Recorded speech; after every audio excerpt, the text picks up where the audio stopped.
અને હવે વાત કરીશું કોરોનાની।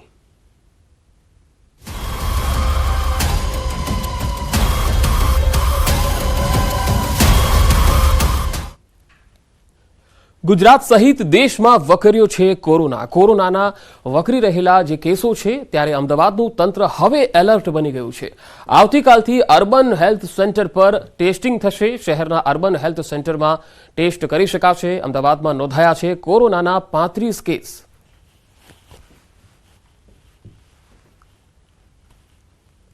અમદાવાદમાં કોરોના કેસમાં વધારો થયો છે। શહેરમાં કોરોનાના નવા 5 કેસ નોંધાયા છે। અમદાવાદમાં એક્ટિવ કેસની સંખ્યા 35 છે। 3 મહિલા અને 2 પુરુષો કોરોના સંક્રમિત થયા છે।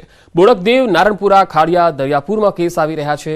2 દર્દીઓ હોસ્પિટલમાં, 33 દર્દીઓ છે। આ ઉપરાંત દેશમાં 24 કલાકમાં કોરોનાના 628 નવા કેસ નોંધાયા છે। આ તરફ દેશમાં કોરોનાના સક્રિય કેસની કુલ સંખ્યા 4054 પર પહોંચી ગઈ છે। છેલ્લા 24 કલાકમાં દેશમાં 628 કેસ આવ્યા છે અને છેલ્લા 24 કલાકમાં એક દર્દીનું કોરોનાથી મોત નીપજ્યું છે।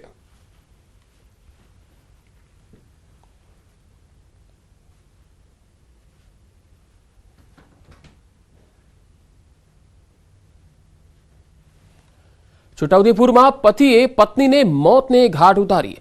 મોટી સડલી ગામે પતિએ પત્નીની હત્યા કરી દીધી। 58 વર્ષના દહેસિંહ રાઠવાએ લાકડાના ફટકા મારીને હત્યા કરી। રંગપુર પોલીસ મથકમાં મૃતકના ભાઈએ ફરિયાદ નોંધાવી છે। દારૂની લતના કારણે પત્ની સાથે અવારનવાર ઝઘડો કરતા હોવાની વિગતો સામે આવી। પોલીસે આરોપીને ઝડપી કાર્યવાહી હાથ ધરી છે।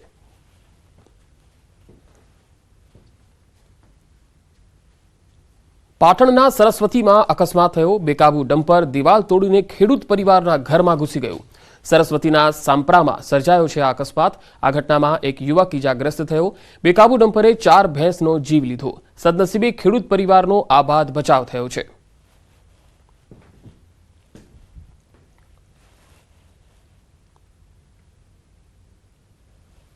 બનાસકાંઠાના ધાનેરાના શ્રદ્ધાળુઓને રાજસ્થાનના બાડમેરમાં અકસ્માત નડ્યો। બોલેરો ગાડી પલટી જતા એકનું મૃત્યુ થઈ ગયું જ્યારે 6 લોકો ઇજાગ્રસ્ત થયા છે। બોલેરોમાં સવાર ધાનેરાના લોકો રાજસ્થાનના રામદેવરાથી દર્શન કરી પરત ફરી રહ્યા હતા। હાલ ઇજાગ્રસ્તોને રાજસ્થાનથી ધાનેરાની ખાનગી હોસ્પિટલમાં સારવાર હેઠળ ખસેડાયા છે।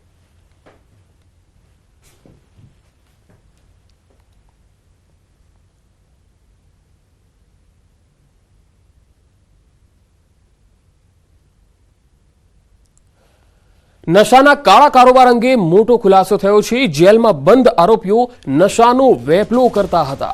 અત્યારની તપાસમાં સૌથી મોટો ખુલાસો સામે આવ્યો છે। જેલમાં બંધ 2 આરોપીઓ નશાની દવા સપ્લાય કરતા।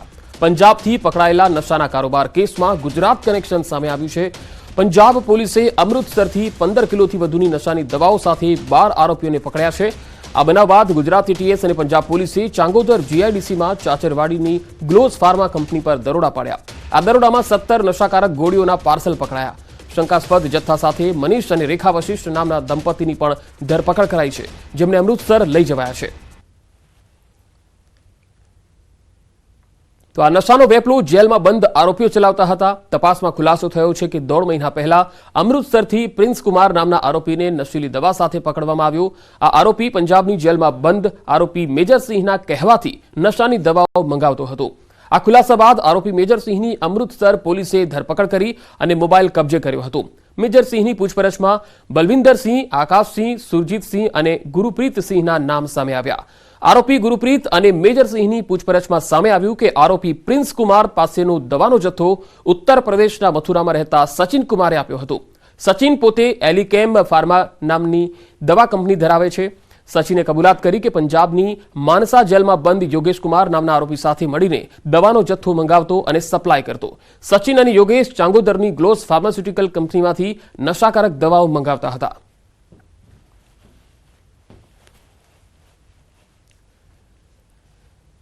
ખેડામાં 31st ને લઈ દારૂ મામલે પોલીસ કાર્યવાહીનો ધમધમાટ જોવા મળે છે। ઠાસરા નજીક ગ્રામ્ય વિસ્તારોમાં એલસીબીએ દારૂનો જથ્થો પકડ્યો છે। વમાલી ગામે મહીસાગર નદીના કોતરમાં દારૂનું કટિંગ થતું હતું. ઇન્ડિયન ગેસની ટ્રેલરની આડમાં અહીં દારૂની હેરાફેરી ચાલતી હતી.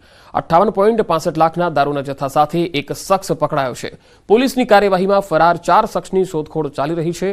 દારૂના જથ્થાનું પિકઅપ અને ઇકોમાં થઈ રહ્યું હતું કટિંગ. પોલીસે વાહનો સહિત કુલ 75.71 લાખનો મુદ્દામાલ કબજે લીધો છે.